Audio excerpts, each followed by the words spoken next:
Alright, we're going to tie a pattern today called the Cheeky Sculpin. This is kind of my variation on Gallup's Dungeon.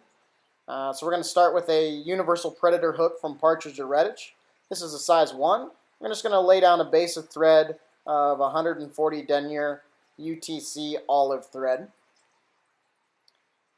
I'll lay down a base and stop just behind the barb of this hook.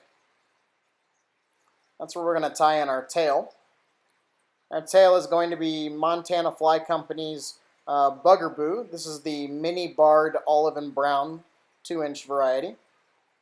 We're going to take 3 pieces of that Buggerboo and line up the tips. We're going to use this for part of our underbody, and we're going to measure it just a little bit longer than shank length. We'll measure that back, and we'll start wrapping forward. And wrap as far as we can until we hit that those tips. And we're going to kind of mash that down so that we have a little bit of bulk in the underbody. I'm going to stop right where we started and finish right behind that barb and take some UV olive and copper polar chenille and tie that in.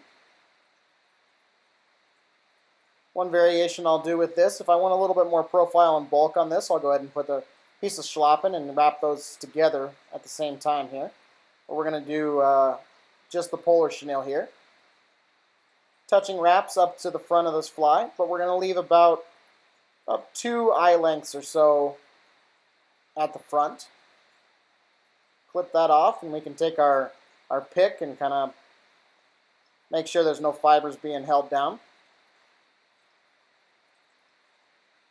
Go ahead and take our legs. These are going to be Hairline's Grizzly Flutter legs.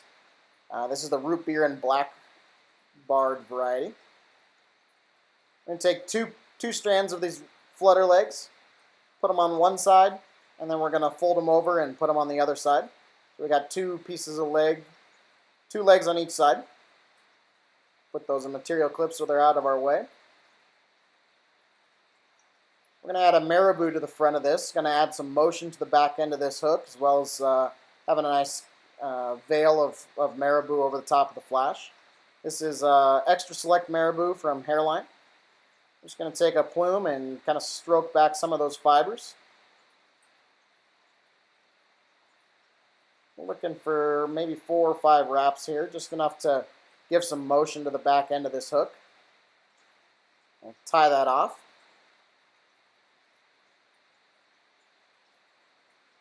Go ahead and cover up those butt ends, and we'll whip finish.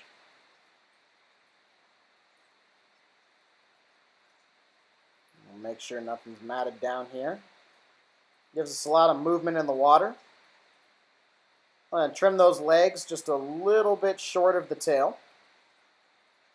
I'm going to set that aside. Go ahead and move to our front hook, which is going to be the same as our back hook, size 1 universal predator hook. We're going to start by laying a little base of thread here at the front. I'm going to use some large painted lead dumbbell eyes. We're going to put those fairly close to the eye of the hook, and you'll understand why that's important here in a little bit when we go to finish the head. But we want to have a little bit of space in front of them, but no more than about an eye length.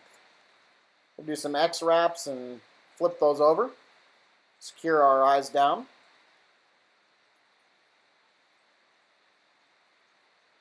We'll go around the base, make sure they don't roll on us at all. Then we'll go back towards the back end of the hook. We're going to stop right at that behind the barb again. We can use that rotary function of our Regal Revolution vise. Make sure that we can get a speedy underbody here. I'm going to go ahead and take our junction wire. We'll put that on the top of the hook. I want to stop right where we stopped with our thread, right at behind the barb. Put a couple beads here. I want to do 3 red silver-lined glass beads.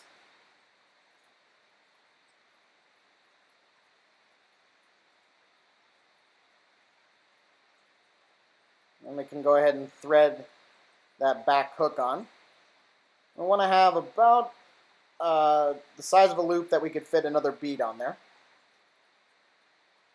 And go ahead and capture that and secure our back hook in our material clip so it doesn't poke us. We'll go ahead and lash that down with some nice tight wraps.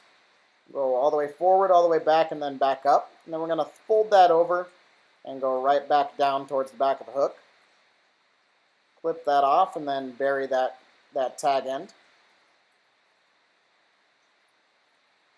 This is where I do my articulated streamers just a little bit different. And we're going to take some olive brown ice dub and we're going to make a little ball. This is a similar technique to what you might see in some swing flies, some steelhead flies, about using a chenille ball in the back to use as a propping material for some softer materials in front of it.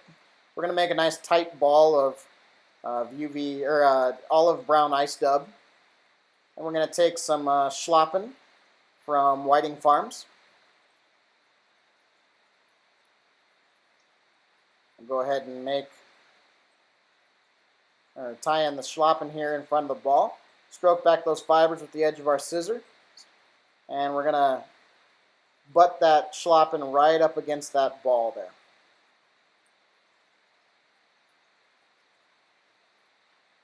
Depending on how much profile you want in this fly, you can alter the amount of Schlappen that you put in there.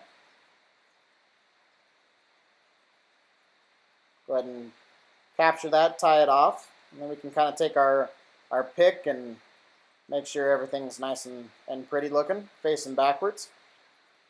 This is where we're going to add a lot more motion to this fly. We're going to go back to our marabou, and we're going to add 2 contrasting colors of olive.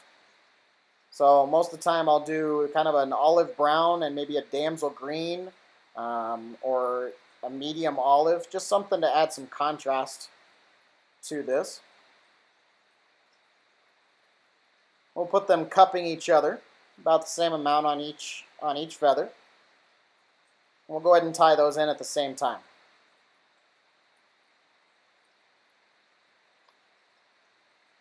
Now you can try to wrap these by hand, and that's fine. Oftentimes what happens is, though, you'll find that they'll twist a little bit. So if you have a rotary function on your vise, like this Regal Revolution, we can go ahead and use that and get that moving forward. Don't worry about some of those that are trapped. We can pick those out after we're done here. So we'll go ahead and tie that off, clip it off, and we can take our brush and make sure we don't have any fibers that are trapped underneath there.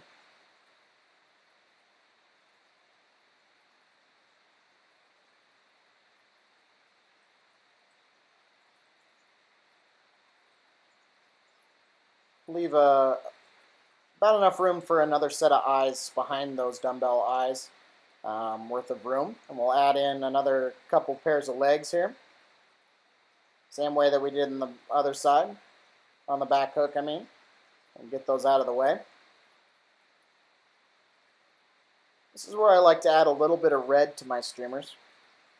And we'll use a strung guinea. This is the red guinea feather. Peel that fluff off and go ahead and tie it in by the tip. It's going to add some gills or something that makes it look like maybe it's injured. Just a little bit of red on some streamers can be really effective. And you might get 3 wraps out of a feather. We just want a little bit of a collar there. Okay, when we go to do this deer hair head, we'll go ahead and tie off our UTC and switch it out for some GSP thread. I'm going to take this GSP and just make sure that we have a nice base to this so that the hair has something to bite to and that our GSP doesn't come off. What we'll go ahead and do is we'll take our stacker. We're going to take some olive deer hair.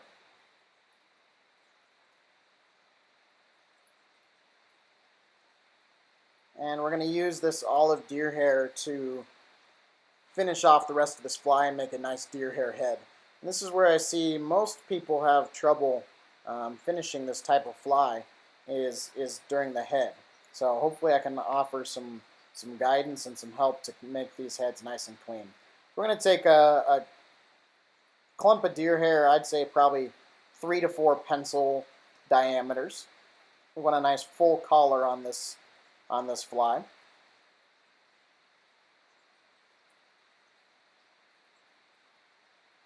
We'll go ahead and take our comb. We'll comb out the under fur of this clump of deer hair. We'll go ahead and put it in the stacker. Put it in tips first. We'll go ahead and stack that up.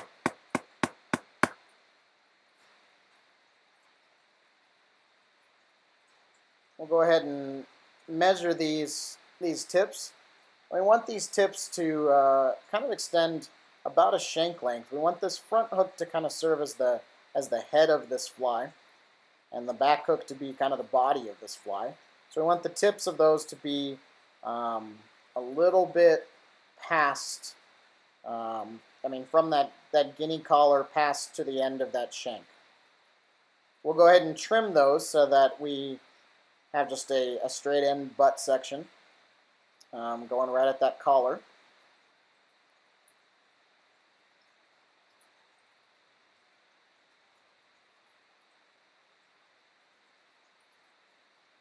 And we're going to take our GSP thread and cord it up just a little bit. And by spinning it, it's going to help bite down into that hair a little bit better. We're going to do 1 wrap, 2 wraps, pull down straight, and cinch that down. And what we can do is we can take our thumb and kind of spread that out so that we have a nice wide profile to that collar. Stroke that back, kind of go through those butt ends a little bit, and then come back up to where we stopped. I'm going to add kind of the cheeks or the pectoral fins of this fly. And for that, we're going to use olive dyed pheasant rump. We want 2 feathers that are going to be a nice broad profile, or a nice broad feather to it, so that we can have some nice pectoral fins on this fly. And we're going to tie these in. We're not going to strip them down off the stem. I found that makes these feathers become much weaker and much more brittle. I'm going to take those ends and we're going to be just short of where that collar is. This collar is going to help bring those pectoral fins out. We'll put 1 on each side. And we'll line them up a little bit. The head is where I take a little bit more time and effort to make sure that this is nice and clean. We'll go ahead and clip those off.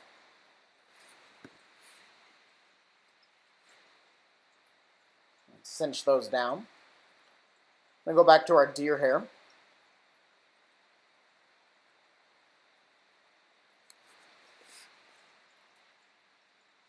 Take a little clump and clean it out again. Make sure all that under fur is out.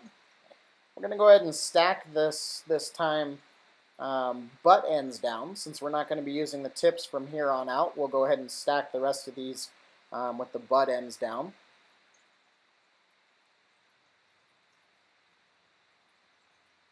Go ahead and put those in the stacker. Get them set up. Go ahead and stack those. We'll take the butt end tips of this. We'll cut off the tips of these feathers, or these, this hair.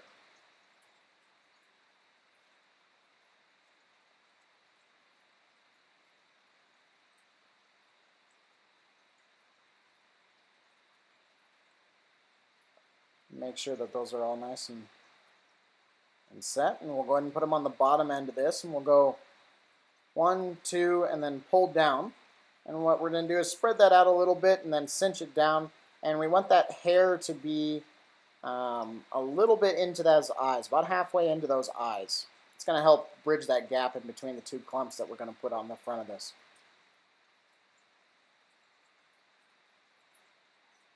Okay, we'll make sure that that's nice and secure. We'll go back to our deer hair again.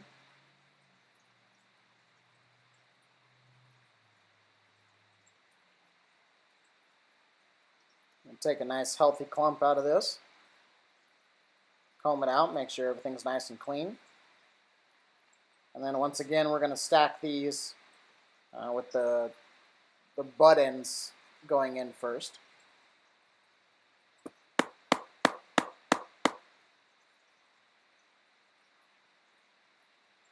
We'll clip off the tips of these again. But we're going to flip them around and make sure that the tip ends of the hair are going back towards the collar. It just helps kind of keep that transition a little cleaner.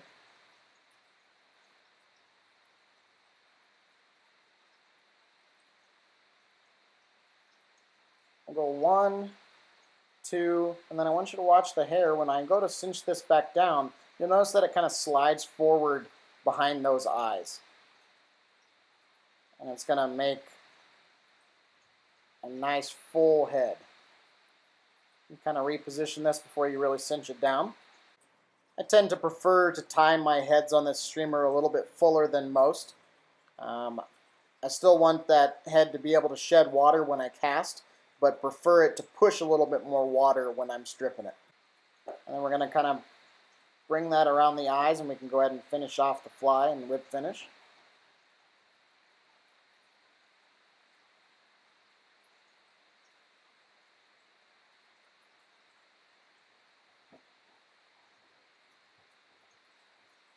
Do 2 whip finishes on this. Clip that off. This is where most people find most of their frustration, so hopefully I can add a little bit of clarity and guidance on how to make these deer hair heads be a little bit cleaner. I do my deer hair head trimming a little bit different than a lot of other people. Most people will go in and try to trim this with a double-edged razor blade.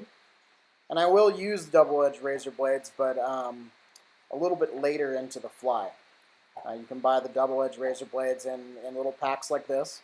But my go-to as far as trimming heads is a nice pair of curved blade scissors from Dr. Slick. I think that they help me accomplish a profile a whole lot better. Then that's just for me. I mean, you kind of figure out what works for you and go with that and just master the technique.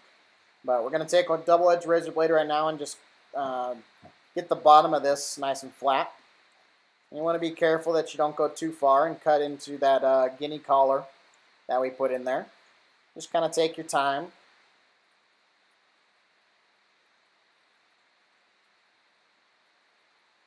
Kind of clear out the hair as you go along. I want to make a nice flat bottom and then kind of take the edges off of the sides of this a little bit.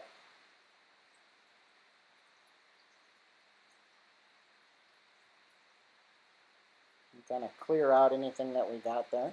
And I'm going to go ahead and put the razor blade down and pick up the scissors from here on out. And what I'm going to do is I'm going to lay the butt ends of those scissors right up against the eye of the hook. And I'm just going to clip and kind of use that as a guidance to go back into that collar and make a nice rounded head for this.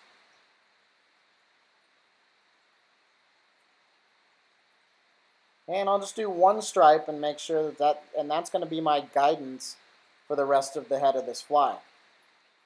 And I'm just going to kind of rotate the fly and follow that line back into the collar. And you can kind of use your finger, get those pectoral fins out of the way. You want to trim right until where that collar starts. And then go little by little around the rest of the head of the fly. If you go too much hair at one time, you get some kind of sharp edges and weird angled cuts using the scissors. So just go little by little. No need to be hurrying this.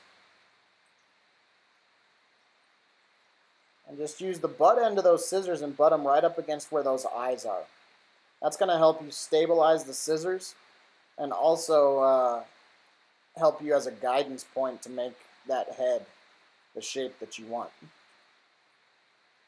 Okay, so what you can see right now is we have a general shape of what that deer hair head should look like. And we'll now use the double-edged razor blade to just kind of fine-tune it and make it clean and even. We're just going to use it as almost like a sandpaper kind of, and we're just going to use little cuts and kind of flatten out the sides here a little bit. Move that pectoral fin out of the way and get any of those little hairs, and we're just going to kind of follow the curve that we already made. We'll start, and we're always going to go from the eye of the hook backwards, following that hair. And little by little. You don't ever want to take too much off. You can always take more off, but you never can put more back on.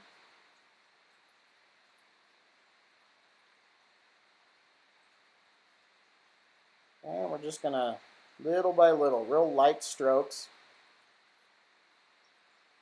And go right back into that collar. Get that pectoral fin out of the way. And if you got a couple extra pieces that are in there, you can kind of use your finger. Get that pectoral fin out of the way.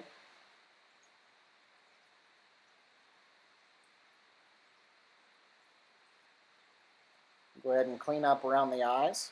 Just make sure you don't clip the eyes with the razor blade and take the paint off.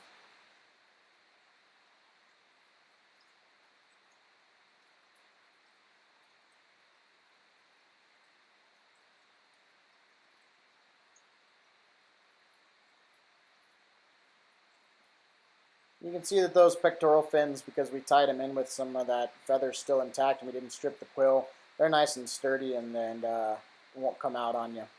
Now, if you remember, we put the eyes fairly close to the eye of the hook, and this is the reason for that, is that the way to trim it, you can make that contour come right back down to the eye of the hook and just use your razor blade to kind of open up that eye a little bit and make it a nice contoured head.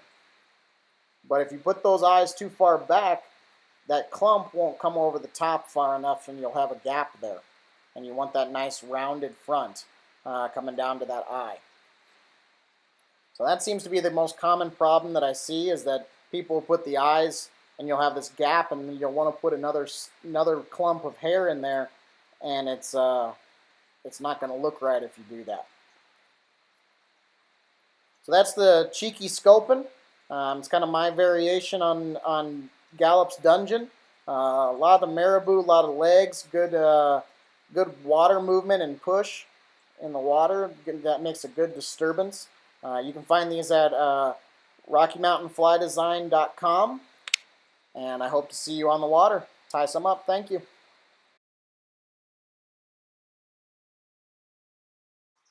A big thanks to Regal Engineering, manufacturers of the world's best fly tying vices and accessories. Find them at www.regalvice.com.